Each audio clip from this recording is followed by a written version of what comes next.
এই সূরা তেলাওয়াত যারা করবে তাদের অনেক ফাজিলাত। এক নাম্বার ফাজিলাত হচ্ছে এই সূরাটা মানিআতুন মিন আযাবিল কবর। এই সূরা যারা তেলাওয়াত করবে তাদের কবরের আযাব হবে না। কবরে যাওয়া লাগবে কি লাগবে না? যাওয়া লাগবে না। কার কার হাত তোলেন? একজনও নাই। সবাই কবরে যাবেন। একদিন মাটির ভেতরে হবে ঘরে মন আমার, কেন বান্ধ দালান ঘর? প্রাণ পাখি উড়ে যাবে পিঞ্জর ছেড়ে, ধরা ধামে সবই রবে তুমি যাবে চলে। বন্ধু বান্ধব যত মাতা পিতা দ্বারা সুত সবই হবে তোমার পরে মন আমার, কেন বান্ধ দালান ঘর? একদিন মাটির ভেতরে হবে ঘরে মন আমার, কেন বান্ধ দালান ঘর? চিল্লায় বলেন ঠিক কিনা? যাওয়া লাগবে, কেউ বাঁচতে পারবে না। দাদা চলে গেল, বাবা চলে গেল, মামা চলে গেল, আমারও যাওয়া লাগবে। সেলিব্রিটি চাই, আরো সম্পদের পাহাড় চাই। ব্যস্ত, আমরা মহা ব্যস্ত। এত ব্যস্ততা কিসের? স্টপ, থামেন, অনেক হয়েছে, আর না। বসেন, একটু ভাবেন। দাদা চলে গেল, বাবা চলে গেল, মামা চলে গেল, আমাকেও চলে যেতে হবে। মাঝে মাঝে কবরস্থানে যাবেন, যে একটু দেখবেন এই কবরস্থানে শিশুরা শুয়ে আছে, কিশোররা শুয়ে আছে, আপনার মতো তাগড়া যুবকরা শুয়ে আছে, ওদেরও রক্ত গরম ছিল আপনার মতো। আজ ওরা নাই, সব শেষ। আপনাকেও যেতে হবে। এই কবরে আমাদেরকে যেতে হবেই। কবরের প্রশ্নের উত্তর দিতে হবে। চিল্লায় বলেন ঠিক কিনা? কবরে প্রথম প্রশ্ন করা হবে, মার রব্বুক, তোমার রবের নাম কি? আমাদের রব কে? ওমা দীনুক, তোমার ধর্মের নাম কি? আমাদের ধর্মের নাম কি? বিশ্বনবীর চেহারা দেখিয়ে বলা হবে, এই লোকটাকে তুমি চিনো কিনা? চিনি না আমরা? চাঁদের চেয়ে সুন্দর তুমি, নবী আমার কমলিহি ওয়ালা, দু জাহানের বাদশাহ তুমি, প্যারা নবী সাল্লাল্লাহু আলা, দু জাহানের বাদশাহ তুমি, প্যারা নবী সাল্লাল্লাহু আলা, চাঁদের চেয়ে সুন্দর তুমি, নবী আমার কমলিহি ওয়ালা। সুবহানাল্লাহ পড়ে। আমাদেরকে জিজ্ঞেস করা হবে, রব কে? বলবো আল্লাহ। ধর্ম কি? বলবো ইসলাম। এই লোকটারে চিনো নাকি? আমরা বলবো চিনি, আমাদের প্রাণের নবী মুহাম্মদ সাল্লাল্লাহু। তিনটা প্রশ্নের উত্তর করতে পারলে এডিশনাল আর একটা প্রশ্ন, ওমা ইলমুক। এই তিনটা প্রশ্নের উত্তর জানলা কেমনে? নকল করছো নাকি? বাংলাদেশে নকল আছে না নাই? কোথায় নকল করে? হ্যাঁ, কিছু লিজেন্ড আছে দেখি, একেবারে জামার ভিতরে নকল, টুপির ভিতরে নকল, স্কেলের ভিতরে নকল, মৌজার ভিতরেও নকল। আছে না নাই? কথা বলেন। ফেরেশতারা বলবে, তুমি তিনটা প্রশ্নের উত্তর করলে কি করে? আপনাকে বলতে হবে, আমি কোরআন থেকে শিখেছি, আমি হাদিস থেকে জেনেছি। চিল্লায় বলেন ঠিক কিনা? তখন ফেরেশতারা বলবে, আহলান ওয়া সাহলান, মারহাবান, কংগ্রাচুলেশন, তুমি উত্তর করতে পেরেছো। ইফসাহু লাহু কবরুহু ৭০ যিরান, আপনার কবরটারে ৭০ হাত লম্বা বানিয়ে দেয়া হবে। ইফতাহু লাহু বাবুন ইলাল জান্নাহ, জান্নাতের দিকে দরজা করে দেয়া হবে। ইউলবাসু মিন লিবাসিল জান্নাহ, জান্নাতের পোশাক পরিয়ে দেয়া হবে। আর বলা হবে, নাম কানাউমিল আরুস, বাসর রাতে কনেকে নিয়ে বর যেমনি শান্তির ঘুম, আরামের ঘুম দেয়, তুমিও ঘুম দাও, ঘুমাও। You should get some sleep now, you are very tired man, ঘুমাও, অনেক হয়েছে, ঘুমাও। তোমার এই ঘুম কেউ ভাঙাবে না, ইসরাফিলের সিঙ্গার ফুৎকার ছাড়া। আল্লাহ লম্বা ঘুম যেন দিতে পারি, তৌফিক দাও। আর যারা ইসলাম বিরোধী, কোরআন বিরোধী, বিশ্বনবী বিরোধী, তাদেরকেও প্রশ্ন করা হবে, তোর রব কে? মার রব্বুক, সে বলবে লা আদরি, আমি কিছু জানি না, আমি মাফ চাই, দোয়াও চাই। কথা কন, জানি না, আমি কিছুই মনে করতে পারছি না, আমি কিছু জানি না, আমার ধর্ম নাই, কর্ম নাই, আমার ধর্ম যার যার, উৎসব সবার, আমার কোনো ধর্ম টর্ম নাই, আমার কোনো নামাজ রোজা নাই, আমার কোনো রব নাই। দ্বিতীয় প্রশ্ন, ওমা দীনুক, তোর ধর্মের নাম কি? সে বলবে, ধর্ম কি আমি জানি না, আমি ধর্মরে গালি দিতাম, আমি দুনিয়া ইসলাম রে বাস দিতাম, আমি আলেম ওলামাদের বিরোধিতা করতাম, আর শাহবাগের মঞ্চে উঠে ভাষণ দিতাম। আছে না নাই? সব গুমর ফাঁস হয়ে যাবে, ইয়াউমুত তাকাবুন। এরপর বিশ্বনবীর চেহারা দেখিয়ে বলা হবে এই লোকটারা চিনো নাকি? সে বলবে চিনি না, তবে আমার বন্ধুরা তার বিরুদ্ধে ব্লগে লিখতো, আমিও ব্যাড ব্যাড কমেন্টস করে দিতাম, এই লোকটার বিরুদ্ধে আমি কার্টুন বানাতাম, এই বিশ্বনবীর বিরুদ্ধে আমি কথা বলতাম। চিল্লায় বলেন ঠিক কি না? ফেরেশতারা বলবে লা দারাইতা ওয়ালা তালাইতা, তুই তো কিছুই পারলি না, তুই তো কপাল পোড়া। ফায়ুতরাকু বিমাতারিকা মিন হাদিদ, লোহার হাতুড়ি দিয়ে পিটিয়ে ওর মাসেলগুলো থেতলে ফেলা হবে। ওয়া ইউকালু লিল আরদি ইলতাইমি, কবরের দুই পাশের মাটির বলা হবে চাপ দে, এমন চাপ দিবে ফাতাখতালিফা আদলাউহু, ডান পাশের পাজরের হাড্ডি বাম দিকে ঢুকে যাবে, বাম পাশের পাজরের হাড্ডি ডান পাশে ঢুকে যাবে। কিয়ামত পর্যন্ত এই মারামারি চলবে। আল্লাহ এরকম ভয়ঙ্কর পরিস্থিতি থেকে আমাদেরকে বাঁচাও।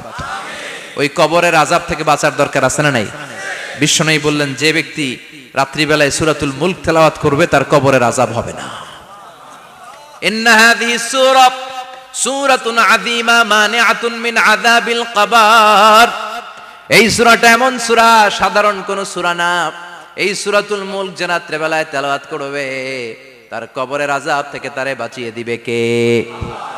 নাম্বার 1 ফাজিলাত, স্ট্যাটাস, মনে থাকবে তো? 2 নাম্বার স্ট্যাটাস শাফাআত লি সাহিবিহা, এই সূরাটা এই সূরার তেলাওয়াতকারীর জন্য কিয়ামতের দিন সুপারিশ করবে। কোরআন সুপারিশ করবে, চারটেখানি কথা না।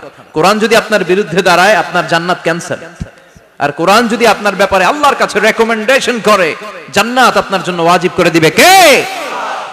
এজন্য বিশ্বনবী বললেন শাফাআত লি সাহিবিহা, কিয়ামতের দিন তেলাওয়াতকারীর জন্য আল্লাহর কাছে সুপারিশ করবে।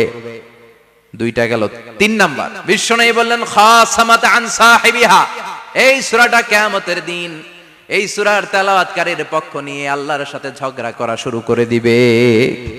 আল্লাহর সাথে ডিবেট করবে, ঝগড়া করবে, যতক্ষণ না হাত্তা আদখালাহুল্লাহুল জান্নাহ, হাদিসের টেক্সট হচ্ছে যে যতক্ষণ না আল্লাহ তাআলা তাকে জান্নাতে না ঢুকায় ততক্ষণ ওই সূরার তেলাওয়াতকারীর পক্ষ নিয়ে আল্লাহর সাথে বিতর্ক, ঝগড়া, তর্ক চলতেই থাকবে। সুবহানাল্লাহ, আরো আস্তে বলেন। আবার বিশ্বনবী বললেন মান ক্বারা বিহা ফি লাইলাতিন ফাকাদ আকসারা ওয়া আতওয়াবা, রাত্রিবেলা এই সূরাটা যে তেলাওয়াত করবে পুরো রাত্রিটারে বরকতময় করে দিবে কে? এজন্য বিশ্বনবী আবদার করে, আবেদন করে আমাদের কাছে বলে গিয়েছেন, আমি চাই আমার প্রতিটা উম্মতের হৃদয়ে এই সূরাটা গাঁথা থাক, আমি চাই আমার প্রতিটা উম্মতের সিনার ভিতরে এই সূরার 30টা আয়াত গ্রথিত করা থাক। সুবহানাল্লাহ পড়েন। মাত্র 30টা আয়াত মুখস্থ করতে রাজি আছেন? 1 মাসে কয়দিন? প্রতিদিন একটা করে আয়াত মুখস্থ করলে এই সূরা মুখস্থ করতে লাগবে কয়দিন? হ্যাঁ, হোমওয়ার্ক, এটা আপনাদের বাড়ির কাজ। যেহেতু ক্লাসে হোমওয়ার্ক দেওয়া যায় না, আরবিতে বলে আল ওয়াজিব আল মানজিলি। আমি গতানুগতিক তাফসীর করি না, আমি সমাজের খুঁতগুলো ধরে ধরে ডিসকাশনের মতো আমি করি। বিভিন্ন জেলায় যে ওখানকার ইয়াংদের সাথেও বসি, কথা বলি, এটাই আমার তাফসীর, এটাই কোরআনের এক্সপ্লেনেশন এন্ড ইন্টারপ্রিটেশন। এতেই মানুষ উপকৃত হয় বেশি। চিল্লা এখন ঠিক কি না? তো এটা আপনাদের বাড়ির কাজ, মাইথার দিয়া বাসীদের বাড়ির কাজ। হায়াতে আল্লাহ বাঁচায় রাখলে আবার কখনো দেখা হলে জিজ্ঞেস করবো যে মুলক মুখস্থ হয়েছে কিনা। কে কে মুখস্থ করবেন না হাত তোলেন। সবাই করবেন? এবার কে কে মুখস্থ করবেন হাত তুলে আমার না আল্লাহর দেখান। আল্লাহ তুমি কবুল করো। আরো জোরে পড়েন আমিন। হাত নামান। এই সূরাটা it's an eye opener for you, এটা আপনার চোখ খুলে দিবে। এই সূরাটা আপনার চোখকে খুলে দিবে, আপনার ঘুমন্ত বিবেককে জাগিয়ে তুলবে। স্রষ্টার ব্যাপারে আপনার যদি কোনো সাসপিশন থাকে, সন্দেহ থাকে, এই সন্দেহের পাহাড়কে ভেঙে এই সূরা চুরমার করে দিবে। চিল্লায় বলেন সুবহানাল্লাহ। আল্লাহ ডেকে বলে গোলাম, কিছু কিছু নাস্তিক আছে আমারে খুঁজে পায় না, এরকম কপাল পোড়া নাদান নাস্তিক বাংলার জমিনেও আছে না নেই? এরা বলে আনসিন ইজ নাথিং, যেটা দেখা যায় না ওটা মানি না, বলে না? Do you see the air in the atmosphere? বাতাসে, বায়ুমণ্ডলে যে বাতাস ঘুরে বেড়ায় এটা কি তুমি দেখো? তো মানো কেন? Why do you believe on that? Why do you believe on air? বাতাস বিশ্বাস করস কেন? কপাল পোড়া নাস্তিকরা বাতাস মানে না, কথা কোন? Do you see the bad headache someone feel in his head and he's shouting? মাথার ব্যথায়, মাইগ্রেনের পেইনে যখন কেউ চিৎকার করে তার মাথার ব্যথা দেখা যায়? আমার এখন প্রচন্ড মাথা ব্যথা যদি হয়, আপনারা দেখতে পাচ্ছেন তো, নাস্তিকরা কি মাইগ্রেনের পেইন বিশ্বাস করে না? মাথা ব্যথা বিশ্বাস করে কি করে না? বাতাস বিশ্বাস করে কি করে না? কয় আনসিন ইজ নাথিং, যেটা দেখি না ওটা বিশ্বাস করি না, কপাল পোড়া। আল্লাহ ডেকে বলে, গোলাম আমার সৃষ্টির দিকে তাকা, আকাশের দিকে তাকা, বাতাসের দিকে তাকা, সাগরের দিকে তাকা। সাগরের মধ্যে আমি আল্লাহ আছি না নাই? বিশাল বড় বড় পাহাড়ের দিকে তাকা, ঝর্ণার দিকে তাকা, ঝর্ণার মধ্যে আমি আছি না নাই? ঝর্ণা ঝর্ণা ঝর্ণা রে, বলনা বলনা বলনা রে, কার বিরহে পাগল পাড়া তুই, কার মিলনে ফুল ফসলে ভরা রে তোর দুকুল বই, কার মিলনে ফুল ফসলে ভরা রে তোর দুকুল ভই। ঝর্ণা ঝর্ণা ঝর্ণা রে, বলনা বলনা বলনা রে, কার বিরহে পাগল পাড়া তুই। সুবহানাল্লাহ পড়েন। ঝর্ণার দিকে তাকাও, সাগরের দিকে নজর করে দেখো, বিশাল পাহাড়ের দিকে নজর করে তাকাও, ওই পাহাড়ের মধ্যে আল্লাহরে খুঁজে পাবা। চিল্লায় বলেন ঠিক কিনা? ইমাম আবু হানিফার হাতে হাত রেখে শাহাদা বাক্য পাঠ করেছে। সুবহানাল্লাহ পড়েন। ঝিনুকের ভেতর লুকিয়ে থাকে যেমন মতি, ঝিনুকের ভেতর লুকিয়ে থাকে যেমন মতি, কালমা শাহাদাতে আছে আল্লাহর জ্যোতি, কালমা শাহাদাতে আছে আল্লাহর জ্যোতি। সুবহানাল্লাহ পড়েন। এই জ্যোতি যার হৃদয়ে একবার টাচ করে তার জন্য জান্নাতকে খুলে দেয় কে? এজন্য এই সূরা পড়লে নাস্তিকরা নাস্তিক থাকবে না। নাস্তিকদের জন্য এখানে আল্লাহ মেডিসিন দিয়েছেন, কিছু ডোজ দিয়েছেন। আলহামদুলিল্লাহ পড়েন। এই সূরা থেকে আমরা কিছু সময় কথা শুনবো, শুনতে রাজি আছেন তো? সূরার নাম চিল্লায় বলেন কি নাম? মুলক। মুলক মানে কি? মুলক মানে রাজত্ব, মুলক মানে ক্ষমতা, মুলক মানে পাওয়ার, মুলক মানে কিংডম, মুলক মানে সভরেইনটি। সুবহানাল্লাহ পড়েন। রব্বুল আলামিন বলেন, তাবারাকাল্লাযী বিয়াদিহিল মুলকু ওয়া হুয়া আলা কুল্লি শাইইন কাদির। সুমহান সেই সত্তা যার হাতে ক্ষমতা, আর তিনি সব বিষয়ে ক্ষমতাশীল। সুবহানাল্লাহ। তাবারাকাল্লাযী বিয়াদিহিল মুলক, মহামহিম সে সত্তা, সুমহান সে সত্তা, বিয়াদিহিল মুলকু, যার হাতে ক্ষমতা। ক্ষমতা কার হাতে? চিৎকার করে বলতে হবে, কার হাতে? নাকি আমাদের হাতে? না সরকারের হাতে, পুলিশের হাতে, র্যাবের হাতে, মাশরাফির হাতে, হিরো আলমের হাতে? ক্ষমতা কার হাতে? ক্ষমতা শুধুমাত্র একজনের হাতে। চিল্লায় বলেন তিনি কে? আল্লাহর হাতে ক্ষমতা, আর তিনি হচ্ছেন সকল ক্ষমতার উৎস, centre of the all powers.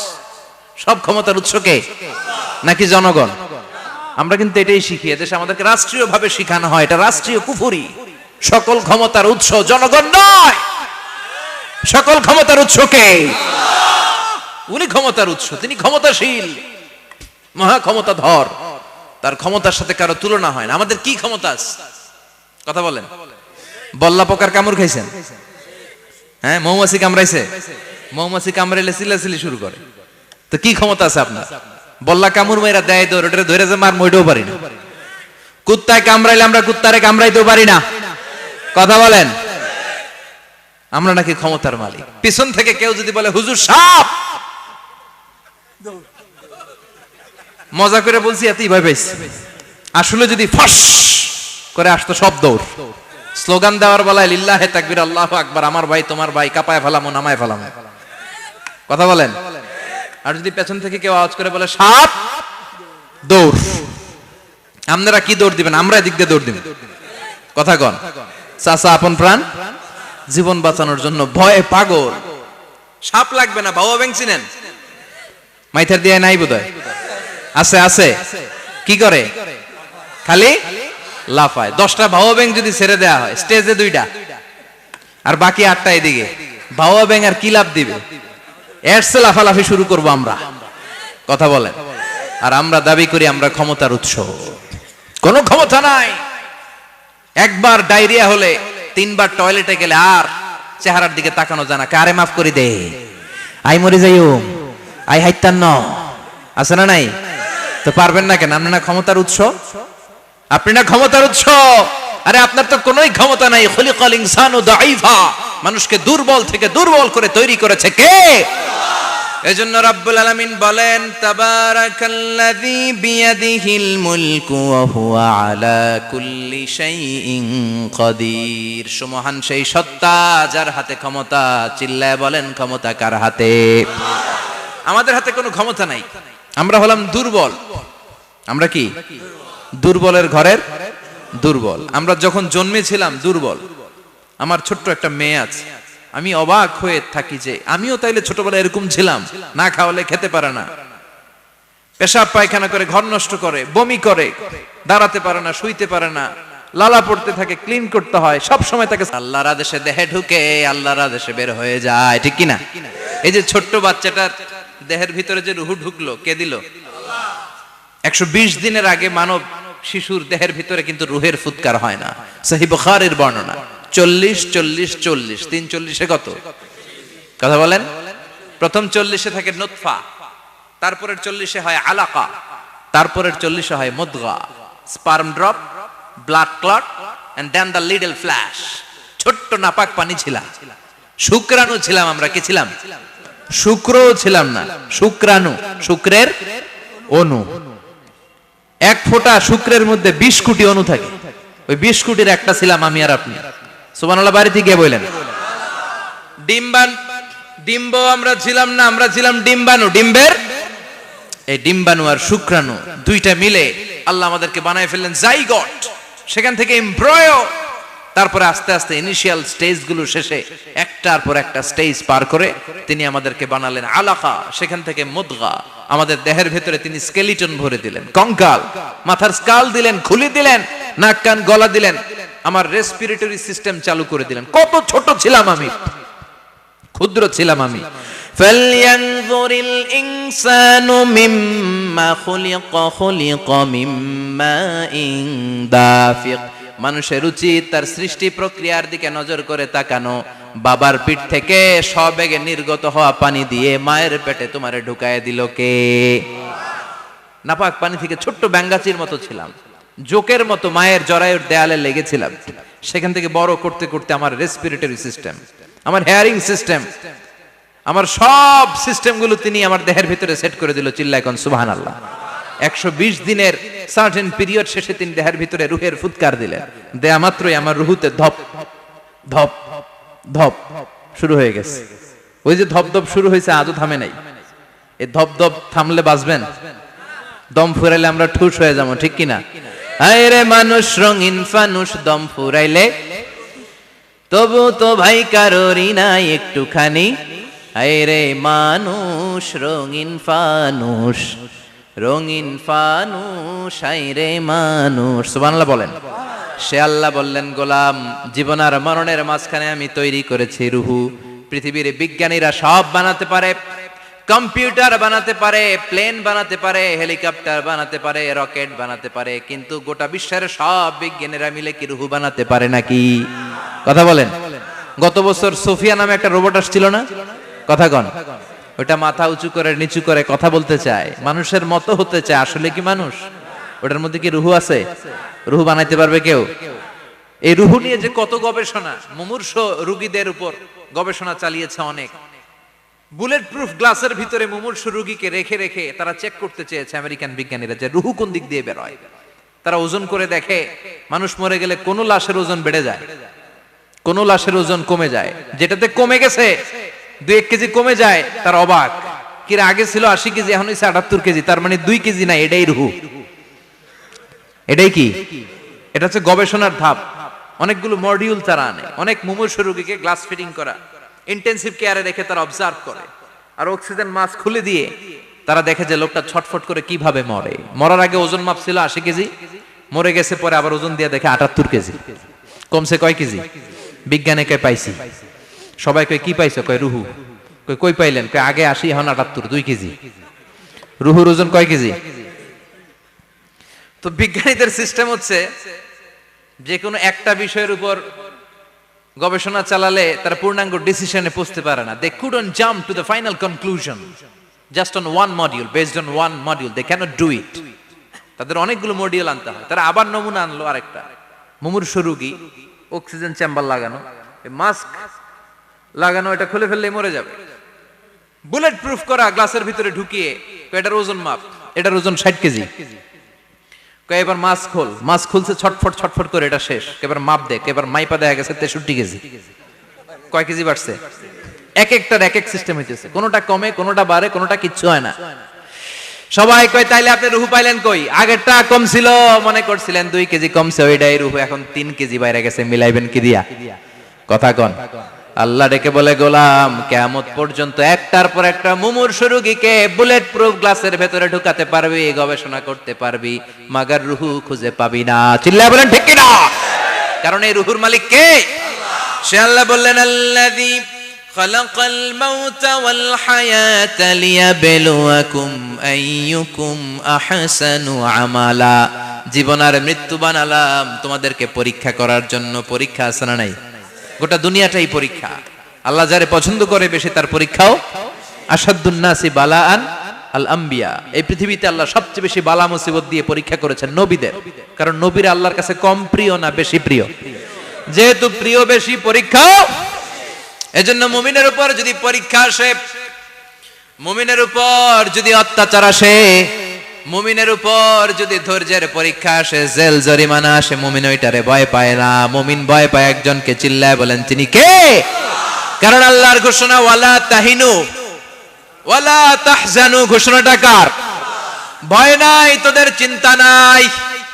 আনতুমুল আ'লাউনা in কুনতুম মুমিনিন। তোমরাই বিজয়ী হবা যদি মুমিন হও, যদি মুমিন হও। এজন্য ধৈর্যের পরীক্ষা দিতে হবে, আল্লাহর উপর তাওয়াক্কুল করতে হবে, অত্যাচার আর জুলুম আল্লাহর নামে সহ্য করে যেতে হবে। চিল্লায় বলেন ঠিক কি না? কারণ মুসলিমের সাথে আল্লাহ থাকে। মুসলিমের বদদুয়াকে বিশ্বনবী ভয় করতে বলেছেন। কারণ মুসলিমের বদদুয়ার মাঝে আর আল্লাহর মাঝে পর্দা থাকে। যারা দুনিয়ার বুকে জুলুম করে তাদেরকে ক্ষমতার মসনদ থেকে নামিয়ে দেয় কে? আর যারা মজলুম হয়, যাদের রক্ত দিয়ে জমিন ভেজে, তাদেরকে জমিনের ক্ষমতা দিয়ে দেয় কে?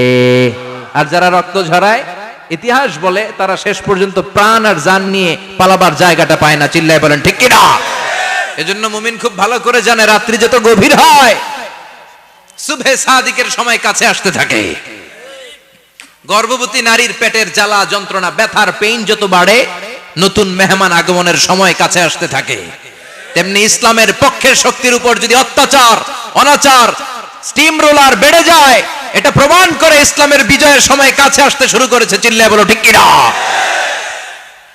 এজন্য রাব্বুল আলামিন ডেকে বলেন, গোলাম লিয়াবলুয়াকুম আইয়ুকুম আহসানু আমালা। কে ভালো আমল করো, কে খারাপ আমল করো, এজন্য আমি জীবন মরণ তৈরি করেছি। চিল্লায় কোন ঠিক কি না? এরপর আল্লাহ বললেন, ওয়ালাকাদ যায়্যানাস সামাআদ দুনিয়া বিমাসাবিহা ওয়া জাআলনাহা রুজুমান লিশ-শায়াতিন। সুবহানাল্লাহ বলেন। ওয়ালাকাদ যায়্যানাস সামাআদ দুনিয়া। মাইকম্যান কোথায়? সাউন্ডটা বাড়াও। এত দুর্বল কেন তোমার সাউন্ড? মনে হচ্ছে আমি মাইক ছাড়া কথা বলছি। সাউন্ডটাকে স্ট্রং করো। ওয়ালাকাদ যায়্যানাস সামাআদ দুনিয়া। I have beautified the closer sky with candles, with light and stars. আল্লাহ বললেন, আমি দুনিয়ার আকাশকে তারা দিয়ে সুশোভিত করেছি। আকাশে তারা আছে না নাই? এগুলো এমনি এমনি হয়েছে না? তৈরি করছে কে? বিশ্বাস হয়? কোনো সন্দেহ আছে? এখন তো লাইটিং ফাইটিং এর যুগে তারার যে কি সৌন্দর্য আমরা বুঝি না। আমরা যখন ছোটবেলা গ্রামে যেতাম, রাতের বেলা তারার মেলা, কি সুন্দর, একটার চেয়ে একটা সুন্দর। শুকতারা, ধ্রুব তারা, সপ্তর্ষি মণ্ডল, 7টা তারার একটা চেইন আছে, চেনেন এগুলো? কি সুন্দর তারা! এগুলো তৈরি করে রেখেছে কে? প্রথম আকাশের মহাশূন্যকে আল্লাহ এই তারকা দিয়ে বিউটিফাই করেছেন। It's a candle. আল্লাহ সাজিয়ে রেখেছেন। আমরা খালি চোখে যেটা দেখি, এটা কিন্তু আকাশ না, এটা প্রথম আকাশ নয়। প্রথম আকাশ যে কত দূরে আমেরিকার নাসার বিজ্ঞানীরাও জানে না। খালি চোখে আমরা যা দেখি, এটা প্রথম আকাশের মহাশূন্য। এর অনেক অনেক অনেক উপরে প্রথম আকাশ। এরপরে দ্বিতীয় আকাশের মহাশূন্যের স্তর শুরু, এরপরে দ্বিতীয় আকাশ, তারপরে তৃতীয় আকাশের মহাশূন্যের স্তর শুরু, তারপরে তৃতীয় আকাশ। একটার চেয়ে আরেকটা বড়। প্রথম আকাশের চেয়ে দ্বিতীয় আকাশ কত বড় বলি? আপনার হাতের আংটিটা যদি সাহারা মরুভূমিতে আপনি ছুঁড়ে ফেলে দেন, পুরো মরুভূমির তুলনায় আংটি যত ছোট, আল্লাহর দ্বিতীয় আসমানের তুলনায় আল্লাহর প্রথম আসমানটা ঠিক তত ছোট। একটার চেয়ে একটা বড়, একটার চেয়ে একটা বড়। সূর্য দেখে আমরা অবাক হয়ে যাই, 9,30,00,000 মাইল দূরে। এই পৃথিবীর চেয়ে 13 লক্ষ গুণ বড়। এটার সানশাইন, আলো আসতে পৃথিবীতে 8 মিনিট 18 সেকেন্ড লেগে যায়। আমরা মনে করছি সূর্যই বড়। আমরা বসে আছি মাইথার দিয়াতে, তাই না? এই জায়গাটার নাম কি? মাইথার দিয়া। কি খালি এতটুকু প্যান্ডেলের সমান? কত বড় মাইথার দিয়া! এই পুরো মাইথার দিয়া কোন থানায় পড়ছে? দাউদকান্দি। দাউদকান্দি হচ্ছে কুমিল্লার 16টা থানার একটা, ঠিক কিনা? 16 থানা মিলে কুমিল্লার একটা জেলা। এরকম কয়টা জেলা আছে? 64 জেলা। এই 64 জেলা মিলে আমাদের সুজলা সুফলা শস্য শ্যামলা ডিজিটাল বাংলাদেশ। কথা কন। আর বাংলাদেশ হচ্ছে পৃথিবীর সবচাইতে বড় দেশ। হ্যাঁ, 64 জেলা, এরপরে ছোট। যাদের অ্যাটলাস ম্যাপ নিয়ে যাদের ধারণা আছে তারা দেখবেন বাংলাদেশ এই শব্দটা লেখার জায়গাও আমরা পাই না। মানচিত্রে বাংলাদেশ শব্দটা লেখার জায়গা পায় না।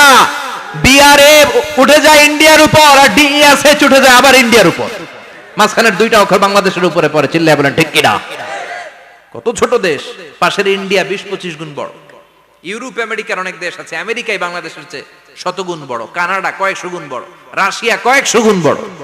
এরকম প্রায় 200 দেশ নিয়ে পৃথিবীর স্থলভাগ, আর 70% হচ্ছে শুধু পানি। এই সব মিলে আমাদের এই পৃথিবী।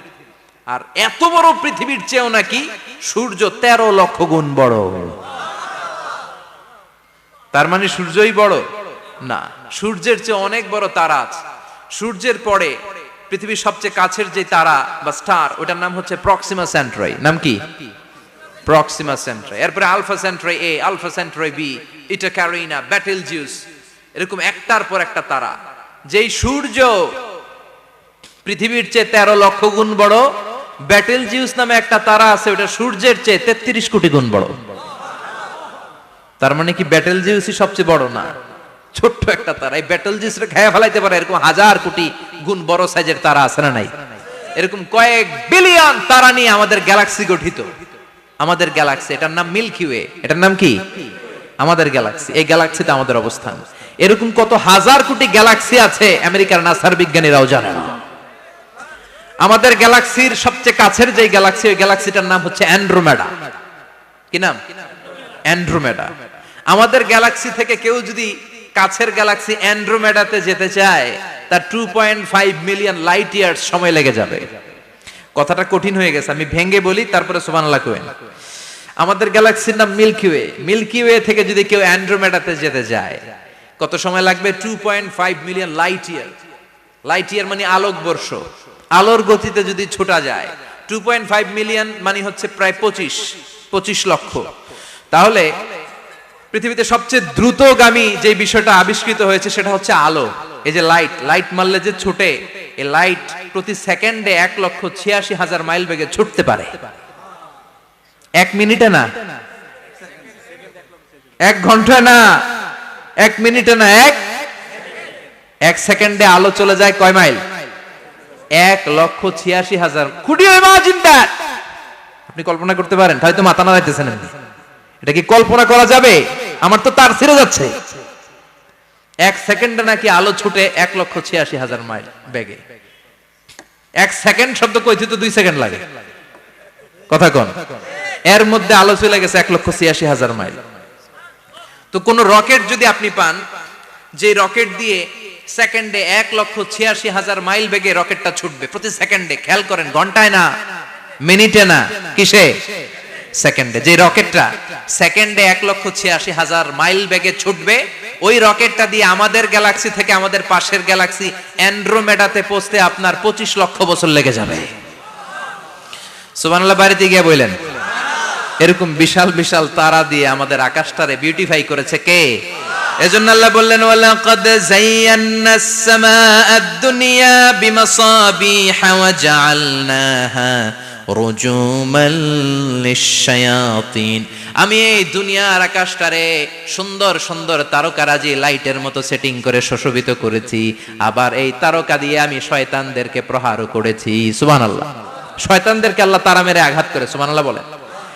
এরপরে এই সূরার প্রথম রুকুর শেষে আল্লাহ বললেন, وأسروا قولكم أو اجهروا به إنه عليم بذات الصدور ألا يعلم من خلق وهو اللطيف الخبير আল্লাহ বললেন وأسروا قولكم তোমরা যদি গোপনে কথা বলো আও ইজহারু বিহি কিংবা স্পষ্ট করে বলো সব শুনে কে আপনি যেমনি বলেন শুনবে কে বলেনই নাই শুধু মনে মনে ভাবছেন শুনবে কে সুবহানাল্লাহ কইবেন না সাত আকাশের উপরে আরশের উপরে তার অবস্থান সাত জমিনের নিচে কোন গোপনতম প্রকোষ্ঠে কোন ছোট্ট বাক্সের ভেতরে যদি কোনো পিপিলিকা নীরবে হেঁটে যায় আল্লাহ বলে আমি ওই পিঁপড়ার হেঁটে চলার পায়ের আওয়াজটাও শুনতে পাই এজন্য কেউ যেটা শোনে না শুনে কে এরপর আল্লাহ বললেন হুয়াল্লাযী জাআলা লাকুমুল আরদা যালুলান ফামশু ফি মানাকিবিহা ওয়া কুলু মির রিজকি ওয়া ইলাইহিন নুশুর সুবহানাল্লাহ বলেন আল্লাহ ডেকে বললেন গোলাম তোমাদের জন্য জমিনটারে আমি বিছানা বানিয়েছি আল্লাযী জাআলা লাকুমুল আরদা ফিরাশা জমিনটারে বিছানা বানিয়েছে কে এই বিছানার মতো সমতল জমিন দিয়ে তোমরা হেঁটে বেড়াও চলে বেড়াও হেলে দুলে পড়ার সুযোগ নাই ঠিক কি না এই যে মাইথার দিয়ার আজকের যে ময়দান এটা যদি বিছানার মতো সমান না হয়তো বসতে পারতেন কথা কোন এই ময়দানের প্যান্ডেলের এদিক দিয়ে উঁচা এদিক দিয়ে গর্ত এদিক দিয়ে নিচা এদিক দিয়ে খাড়া কেমন হইতো কথা কোন কেউ আমারে দেখতো কেউ দেখতো না কেউ দাঁড়াইয়া কেউ বইসা আছে না নাই কিন্তু জমিনটারে সমতল বানালো কে আপনি যদি বিমান থেকে যদি আপনি দেখেন বিমানের গ্লাস দিয়ে জানলা দিয়ে যদি আপনি নিচের দিকে তাকান আপনি দেখবেন মনে হবে পুরো জমিনটাকে আল্লাহ সবুজ কার্পেট দিয়ে কার্পেটিং করে রেখেছে এই সৌন্দর্য দিয়েছে কে আবার রব্বুল আলামিন বলেন জমিনটারে সমান দেখে কার্পেটিং দেখে মনে করো না তোমরা বেঁচে গিয়েছো আমার দেয়া বিধান আমার জমিনে যদি কায়েম করতে না পারো এই কার্পেটিং করা জমিনের ভেতরে আযাব আছে না নাই এই পুরো জমিনের ভেতরে আছে আগুন আর আগুন আগ্নেয়গিরির অগ্নুৎপাত জ্বালামুখে বিস্ফোরণ করে দিয়ে গোটা বিশ্বটারে মুহূর্তে মেসাকার করে দিতে পারে কে এজন্য আল্লাহ ডেকে বললেন গোলাম আমিনতুম মান ফিস সামাই আন ইয়াখসিফা বিকুমুল আরদা ফাইযা হিয়া তামুর তোমরা কি ভেবেছো নাকি বেঁচে যাবা আমি চাইলেই পুরো জমিনটারে কাঁপিয়ে দিতে পারি আন ইয়াখসিফা বিকুমুল আরদ খাসাফ মানে ল্যান্ডস্লাইড খাসাফ মানে কি ল্যান্ডস্লাইড ভূমিধস ভূকম্পন আর্থকোয়েক আছে না নাই বাংলাদেশে তো ভূমিকম্প হয় না না টের পাইছেন মাঝে মাঝে মাঝরাতে হয় না 3টার দিকে নিজেই দৌড় দিমু না বাচ্চারা লইয়া দৌড় দিমু লুঙ্গি পইরা দৌড় দিমু না লুঙ্গি ছাড়া দৌড়ামু কথা কম এই ভূমিকম্প আছে না নাই আল্লাহ বলে মনে করো না জমিনটা সমতল কার্পেটিং করে দিয়েছি এই কার্পেটিং এর ভিতরেও আগুনের দলা আছে না নাই আবার আল্লাহ বললেন আমিনতুম মান ফিস সামাই আন ইউরসিলা আলাইকুম হাসিবা নিচে যেমনি কার্পেটিং করা জমিনের ভেতরে অগ্নুৎপাত রেখে দিয়েছি মাথার উপর থেকে আযাব দেওয়ার সুযোগ আছে না নাই চাইলে আল্লাহ অগ্নি বৃষ্টি দিতে পারে আগুন বৃষ্টি দিতে পারে ঠান্ডার বজ্রপাত দিতে পারে আপনারা লূত আলাইহিস সালামের কওমের নাম শুনেছেন তারা হোমোসেক্সুয়ালিটি সমকামিতা করত ফলে আল্লাহ তাআলা বিশাল এক চিৎকার মেরে সাইয়েদনা জিবরাইলের মাধ্যমে পুরো জমিনটারে শেষ করে দিলেন ফাজআলনা আলিয়াহা সাফিলাহা ওয়া আমতারনা আলাইহিম হিজারাতাম মিন সিজিল তাদের অপকর্মের কারণে জর্ডানের ওই এলাকাটাকে আল্লাহ বললেন জিবরাইল এলাকাটারে হাতে তুলে নে আকাশের উপরে তুলে পুরো এলাকা সহ মানুষ সহ জমিনের মধ্যে গেড়ে দে জমিনের নিচের মাটি উপরে নিয়ে গেল কে উপরের মাটি নিচে নিয়ে গেল কে পুরো জায়গাটা এখন ডেড সি হয়ে গেছে কি সি ডেড সি নাম শুনেন নাই বোধহয় আজকে শুনে রাখেন এটারে বলে মৃত সাগর এটা গজবের জায়গা ওখানে মানুষও ডুবে না লবণের ডেনসিটি সল্টের ডেনসিটি এত হাই এই পানির মধ্যে এত গজব এর মধ্যে কোনো মাছ জন্মায় না চিংড়ি জন্মায় না কাঁকড়া জন্মায় না ব্যাং হয় না শ্যাওলা হয় না কিচ্ছু বাঁচে না এটা গজবের জায়গা চিল্লায় বলেন ঠিক কিনা যে আল্লাহ জর্ডানের এলাকাটারে ধ্বংস করে দিল ওই আল্লাহ আজও আছে না নাই এই জন্য নিজ দিয়ে তিনি যেমনি আযাব দিতে পারেন ভূমিকম্প দিতে পারেন জলোচ্ছ্বাস দিতে পারেন উপর থেকে তিনি শিলাবৃষ্টি দিতে পারেন কি পারেন না মাইথার দিয়ে কখনো শিলাবৃষ্টি হয়েছিল হ্যাঁ ফসল ক্ষেত শেষ করে দেয় না ছাগল টাগল মরে যায় ছাগল যদি ইয়াতে থাকে ক্ষেতের মধ্যে বড় শিলা মাথায় পড়লে শেষ মানুষও শেষ টিনের চালও শেষ কথা কন এরপরে আল্লাহ যদি উল্কা বৃষ্টি পাঠায় উল্কা যদি পড়ে কই যাবেন কোথায় যাবেন আপনি উল্কা চিনেন মহাশূন্যে বিশাল পাথরের খণ্ড ঘর্ষণ খেয়ে পৃথিবীর ভেতরে ঢুকে যায়। এই পৃথিবীতে সবচেয়ে বড় উল্কাপিণ্ড পড়েছে সাউথ আফ্রিকাতে। সাউথ আফ্রিকার একটা সিটি আছে হোবা সিটি। এই হোবা শহরে 60 মেট্রিক টন ওজনের একটা উল্কা পড়েছিল, যেখানে পড়েছে পুরো জায়গাটা বিশাল খাদ হয়ে গিয়েছে। এরকম একটা উল্কা যদি এখানে পড়ে আজকে, বাঁচার উপায় আছে? যে বিল্ডিং এ আমরা থাকি, রাত্রে বেলায় ঘুমাই আর ধুম্মা চলে ধুম দেখি রাতে, ওই বিল্ডিং এ যদি একটা পড়ে, কথা কন, ডান্স ক্লাব গুলার উপর যদি পড়ে, পতিতালয় যেগুলা আছে ওগুলা যদি পড়ে, যেই হোটেল গুলার মধ্যে আকাম কুকাম হয় ওইটার উপর যদি পড়ে, নাকি আল্লাহর এখন দেয়ার ক্ষমতা নাই? কথা কন। তার মানে বেঁচে গেছো, পার পেয়ে গেছো মনে করো না, নিজ দিয়েও আযাব আছে, উপর দিয়েও আযাব আছে। চিল্লায় বলেন ঠিক কিনা? এজন্য ভয় পেতে হবে একজন সত্তাকে, তিনি কে? সব ক্ষমতার মালিক কে?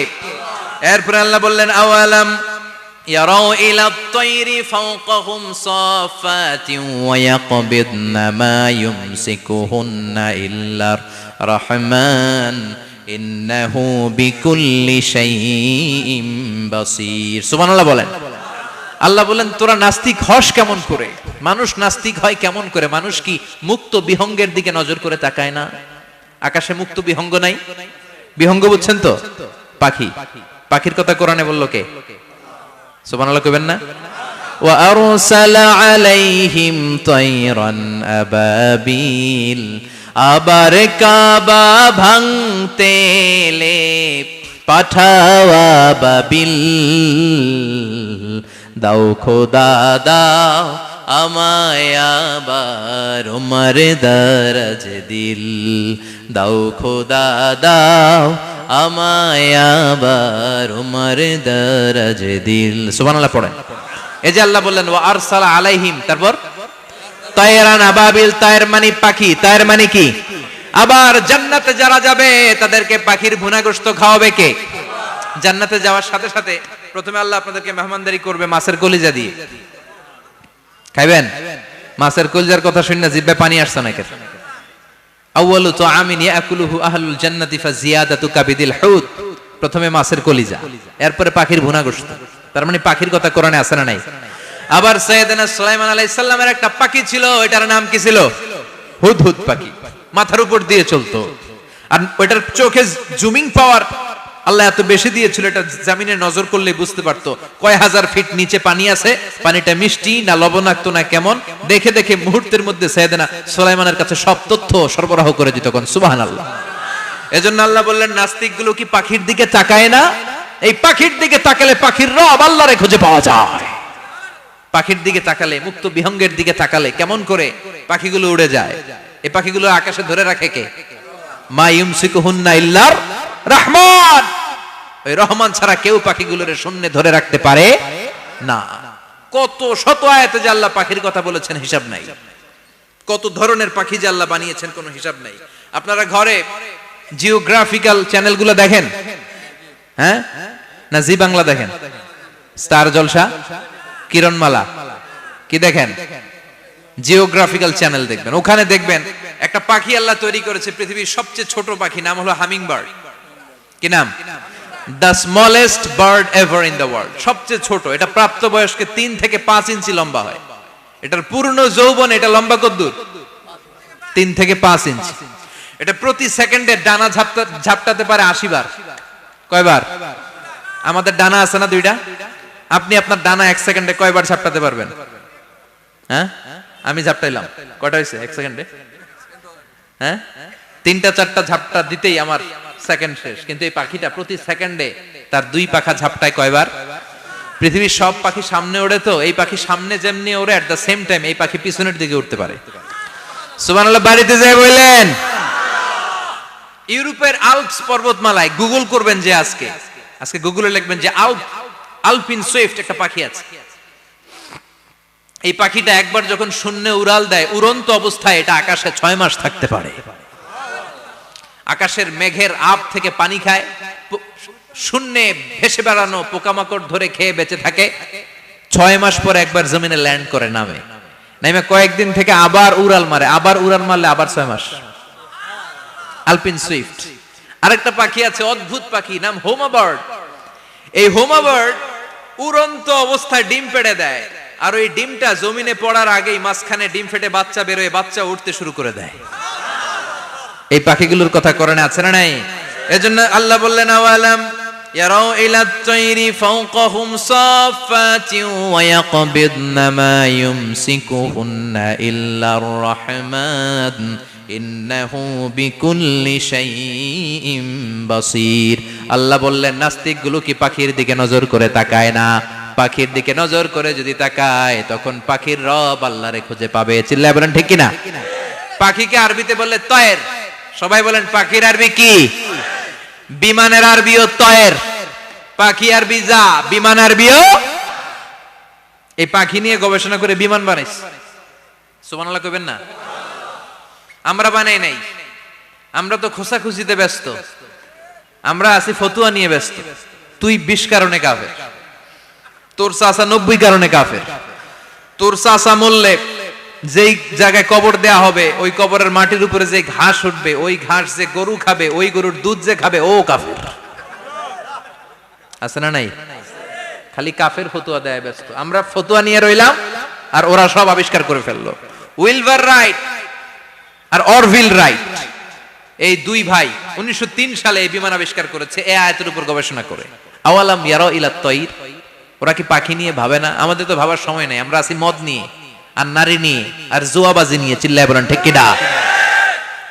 এমন অনেক মন্ত্রীদের হোটেল আছে যেখানে পতিতালয়ের আড্ডাখানা। চিল্লায় বলো ঠিক কিনা? মুসলমান রাজ মদ আর নারী নিয়ে ব্যস্ত, আর ইহুদি খ্রিস্টানরা আমাদের সব ঐতিহ্যকে ধারণ করেছে। উইলবার রাইট অরভিল রাইট গবেষণা শুরু করে দিল। পাহাড়ে শুয়ে শুয়ে দুই ভাই খালি পাখির ছবি আঁকে, কেমনে পাখিগুলো ডানা ঝাপটা মেরে ওঠে, কেমনে নামে। গবেষণা করতে করতে করতে প্লেন বানায় ফেললো 1903 সালে। আজ থেকে 100 বছর আগের স্টোরি শোনাচ্ছি আপনাদের। তখনকার বিমান এখনকার বিমানের মতো ছিল না। আপনি দেখবেন যে শুরুতে বিমান কেমন ছিল। শুরুতে ভাঙ্গাচুরা দুইটা পাখা নিয়ে একটু উড়ে আবার ধপাস করে পড়ে, কিন্তু আশা হারায় নাই, আবার উড়ে ধপাস করে পড়ে। আমেরিকাতে সুবিধা করতে পারেনি। ফ্রান্সের এক কিং তাদেরকে ডোনেট করেছে বিপুল অঙ্কের টাকা দিয়ে। তারা প্রথম ফ্রান্সের একটা শহর থেকে আরেকটা শহরে পৃথিবীর প্রথম প্যাসেঞ্জার প্লেন নিরাপদে ল্যান্ড করেছে। মানুষের উড়ার স্বপ্ন সফল হতে শুরু করলো। এখন বিভিন্ন ধরনের বিমান একটার পর একটা শুরু হয়েছে। এই পৃথিবীর সবচাইতে দ্রুতগামী যে বিমানটা আগে ছিল নাম ছিল কনকর্ড, যাত্রীবাহী বিমান। এটার পরে এখন একটা বাইরে হইছে বোম সুপারসনিক। কি নাম? Bomb supersonic. এত স্পিডে চলে, এই মাত্র দেখলেন এদিকে, এরপর দেখবেন নাই ওইদিকে। সুবহানাল্লাহ পড়ে। কি বিশাল বিশাল ডবল ডেকার গুলো নিয়ে শূন্যে উড়াল দেয়। A3 এয়ার বোয়িং A380 বর্তমান পৃথিবীতে সবচেয়ে বড় প্যাসেঞ্জার বিমান। কার্গো বিমান তো এগুলোর 7-8 ডবল বড় হয়। I'm talking about the passenger plane A380। 525 জন যাত্রী নিয়ে এটা শূন্যে উড়াল দেয়। 525 জন যাত্রী, কেবিন ক্রু, পাইলট, বিমানের ওজন, খাবার দাবারের ওজন, ফুয়েলের ওজন, 525 জনের লাগেজ টাগেজের ওজন, এই সব নিয়ে শূন্যে উড়াল দেয়। সুবহানাল্লাহ কইবেন না? এই বিমান আবিষ্কারের আগ পর্যন্ত গোটা বিশ্বব্যাপী সব দেশে দেশে ছিল সেনাবাহিনী আর নৌবাহিনী। বিমান আবিষ্কার হওয়ার সাথে সাথেই শুরু হয়ে গেল বিমান বাহিনী, এয়ার ফোর্স, মিলিটারি। এখন বোম সুপারসনিক বানায়, এখন ড্রোন হামলা করে, এখন মিসাইল হামলা করে, এখন স্যাটেলাইট পাঠায়। আমরাও পাঠাইছি। কি নাম? Bangabandhu satellite. We launching the Bangabandhu satellite channel last year. আমরা বঙ্গবন্ধু স্যাটেলাইটও পাঠাইছি উপরে। সবকিছু পাখির উপর গবেষণা করে হয়েছে। চিৎকার করে বলেন ঠিক কিনা? এজন্য আল্লাহ ডেকে বললেন, গোলাম ওরা কি পাখির দিকে তাকায় না? পাখির দিকে যদি নজর করে একটিবার তাকাতো, নাস্তিক আর নাস্তিক থাকতে পারতো না। এজন্য নাস্তিকদের জন্য সূরার ভেতরে ডোজ আছে, আই ওপেনার আছে। সর্বশেষ আল্লাহ একটা প্রশ্ন দিয়ে এই সূরাটা শেষ করলেন। প্রশ্নটা শুনবেন? শুনবেন সবাই? আল্লাহ বললেন, কুল আরাআইতুম ইন আসবাহা মাউকুম গাওরান ফামান ইয়াতিকুম বিমাইম মাইন। বলো দেখি সবে, শুকাইয়া যদি যায় এই পৃথিবীর পানি, তাহলে হেথায় তটনির ধারা কে দিবে সবারে আনি? কে দিবে আনি? একদিন সকালবেলা ঘুম থেকে উঠছেন, টয়লেটে যাবেন, মুখ ধুবেন, স্কুলে যাবেন, অফিসে যাবেন, কাজে যাবেন, যায় দেখেন টিউবওয়েল চাপতেছেন, পানি নাই। ট্যাপ ছাড়লেন, পানি নাই। চোখের মধ্যে ময়লা, নাকে ময়লা। টয়লেটে যাবেন, পানি নাই। পুকুরে নাইমা দেখেন পানি নাই, বিশাল বিশাল মেশিন বসিয়ে মাটির নিচ থেকে ভূগর্ভস্থ পানি ওঠানোর চেষ্টা করলেন, একটা পানি নাই, এক ফোঁটা পানি গোটা বিশ্বে কোথাও নাই। কে দিব পানি আপনারে? পানি সম্পদ মন্ত্রী দিব, ডোনাল্ড ট্রাম্প দিব, শেখ হাসিনা দিবে? কেউ দিতে পারবে? এক ফোঁটা পানি বানানোর ক্ষমতা আমাদের নয়, ঠিক কিনা? পানির বৈজ্ঞানিক নাম হচ্ছে H2O। কি নাম? এই দেশে H2 নিয়ে কত কথা আছে না নাই? হাইড্রোজেনের দুইটা মলিকিউল, অক্সিজেনের একটা মলিকিউল। এই দুইটা গ্যাস, হাইড্রোজেন আর অক্সিজেন, দুই গ্যাস একসাথে মিলাইলে কি হয়? কথা বলেন। মিঠা নদীর পানি, সুবহানাল্লাহ পড়েন। আল্লাহ বললেন ঘুম থেকে উঠে যদি দেখো পৃথিবীর সব পানিগুলো একেবারে পৃথিবীর নিচে চলে গেছে, কোন মাধ্যম দিয়ে এক ফোঁটা পানির জোগাড় আর বন্দোবস্ত করা যায় না, কে তোদেরকে পানি এনে দিবে? কথা কন। আল্লাহ ছাড়া এক ফোঁটা পানি এনে দেওয়ার মতো ক্ষমতা কারো আছে নাকি?